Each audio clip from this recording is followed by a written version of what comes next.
안녕하세요. 오늘은 모건 하우슬의 베스트셀러 돈의 심리학을 요약해 드리려고 합니다. 이 책은 재정적 성공을 위해 반드시 알아야 할 돈에 대한 심리와 행동을 설명하는데요. 재테크의 지식이 아닌 돈을 다루는 올바른 태도와 습관이 당신의 재정 상태를 결정한다는 내용을 다루고 있습니다. 이 영상에서 우리는 돈에 대한 잘못된 고정관념을 깨고 재정적으로 자유로워질 수 있는 새로운 관점을 소개할 예정입니다. 돈을 잘 다루는 것은 얼마나 똑똑한가와 상관없이 당신이 어떻게 행동하느냐에 더 큰 관련이 있다. 재정적 성공은 하드 사이언스가 아니다. 그것은 행동에 의해 결정되는 소프트 스킬이며 청소년기와 성인 초기 경험이 당신의 결정에 미치는 영향이 크다. 아무도 미치지 않았다. 당신이 세계를 경험한 것은 전체의 약 0.00000001%에 불과하지만 그것이 당신이 세계가 어떻게 돌아가는지 생각하는데 80%를 차지한다. 어떤 교훈은 경험해야만 이해할 수 있다. 감정적 상처와 회복력을 얻기 위해서는 실제 경험이 필요하다. 돈과 관련된 당신의 개인적 역사는 당신이 위험을 감수하는 의지와 기회가 나타났을 때 그것을 어떻게 인식하는지를 결정한다.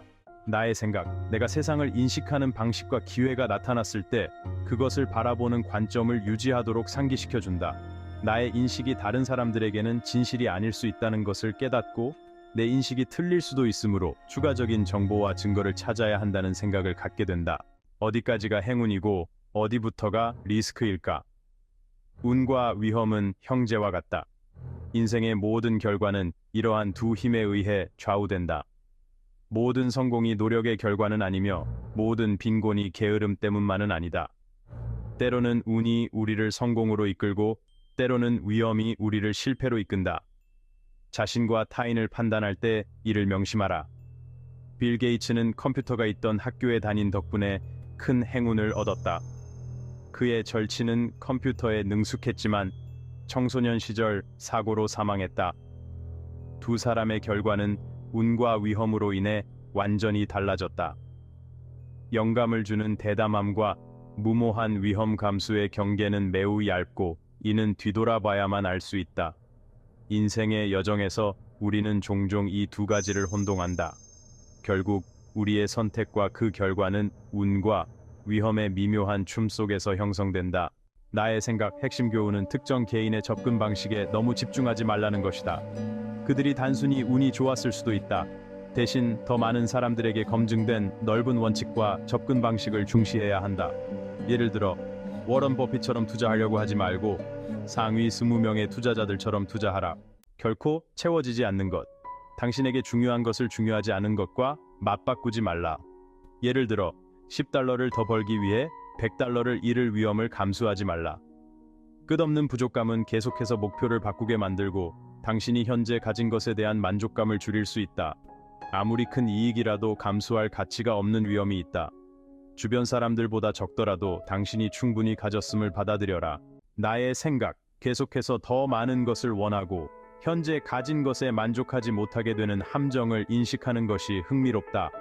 너무 작은 것을 위해 너무 많은 것을 위험에 빠뜨리는 것도 중요한 깨달음이다. 시간이 너희를 부유케 하리니 한 분야의 교훈은 관련 없는 다른 분야에 중요한 가르침을 줄 수 있다.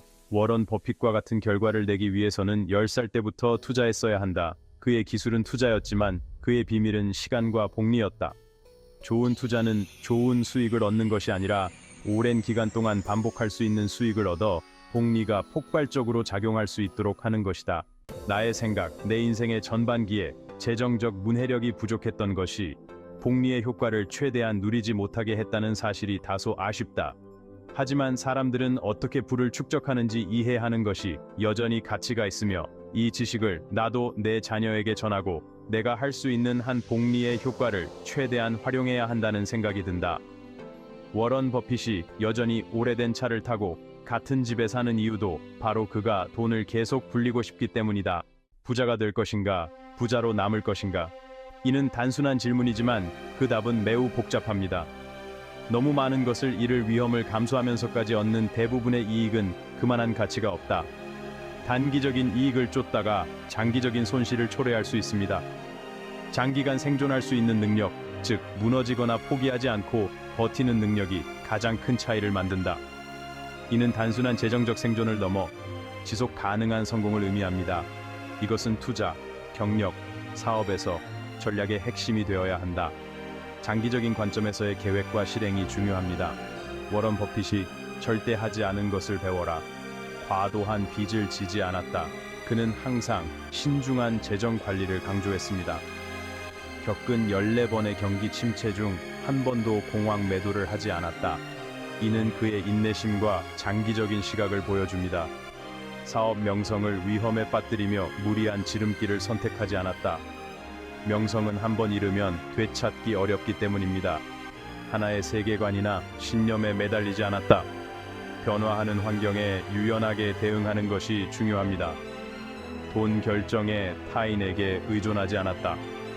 스스로의 판단을 믿고 독립적인 결정을 내리는 것이 중요합니다.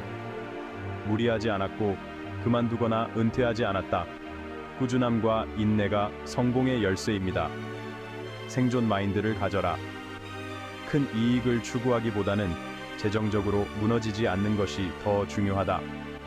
이는 장기적인 안정성을 보장합니다. 계획이 중요하지만 계획이 예상대로 되지 않을 경우를 대비한 계획도 세워라. 예기치 않은 상황에 대비하는 것이 필요합니다. 낙관적인 미래 전망과 단기적인 불안감을 함께 가져라. 이는 균형 잡힌 재정 관리를 가능하게 합니다. 나의 생각 2018년에 숨겨진 억만장자를 만났을 때 그가 한 말이 기억난다. 그는 부의 창출은 결국 부의 보존이라고 했다. 토니 로빈스의 언브레이커블에서도 같은 메시지가 반복된다. 단기적인 불안감을 가지면서도 장기적으로는 낙관적인 전망을 가지는 것이 좋다. 꼬리가 몸통을 흔든다. 이는 작은 결정이 큰 결과를 초래할 수 있다는 것을 의미한다. 절반의 경우에 틀리더라도 여전히 많은 돈을 벌 수 있다. 중요한 것은 꾸준히 시도하고 실패를 두려워하지 않는 것이다. 대부분의 일들이 실패하는 것은 정상이다. 실패는 성공으로 가는 과정의 일부일 뿐이다. 월트 디즈니는 성공하기까지 400개의 애니메이션을 만들었고 그중 많은 작품이 실패했다. 그중 백설공주가 성공하여 그의 모든 빚을 갚고 새 스튜디오를 마련할 수 있었다. 이 한 번의 성공이 그의 인생을 바꿨다. 400번의 실패, 한 번의 성공. 이 한 번의 성공이 모든 것을 바꿀 수 있다. 당신의 성공은 주변 사람들이 혼란스러울 때 당신이 어떻게 반응하는지에 달려 있다. 침착함과 결단력이 중요하다. 일부 잘못된 결정을 내리는 것은 당연하다. 중요한 것은 그 실수에서 배우는 것이다. 누구도 항상 올바른 결정을 내릴 수 없다. 실수를 통해 성장하는 것이 중요하다. 투자는 옳고 그름의 문제가 아니라 오를 때 얼마나 많이 벌고 틀릴 때 얼마나 적게 잃느냐에 관한 것이다. 이는 장기적인 전략과 인내심을 요구한다. 나의 생각, 실패를 예상하고 대비하는 것이 얼마나 중요한지를 다시 한번 상기시켜준다. 투자 실패에 대해 너무 자책하지 말라는 메시지가 좋았다. 리스크 매니지먼트 덕분에 나는 여전히 투자라는 게임에 참여하고 있다. 돈이 있다는 것의 의미. 최고의 부는 아침마다 오늘 내가 하고 싶은 것을 할 수 있다라고 말할 수 있는 것이다. 자신의 시간을 통제할 수 있다는 현실은 은행에 있는 돈보다 더 행복하다는 의미다. 돈의 가장 큰 내재적 가치는 당신에게 시간을 통제할 수 있게 해주는 것이다. 더 많은 부를 사용하여 더 크고 나은 물건을 샀지만 동시에 우리는 우리의 시간을 더 많이 포기했다. 이는 최선의 경우 그저 상쇄될 뿐이다. 나의 생각, 내가 시간을 어떻게 사용하고 있는지, 그리고 수요 증대가 내 시간을 점점 더 잠식하고 있는지 진지하게 되돌아보게 한다.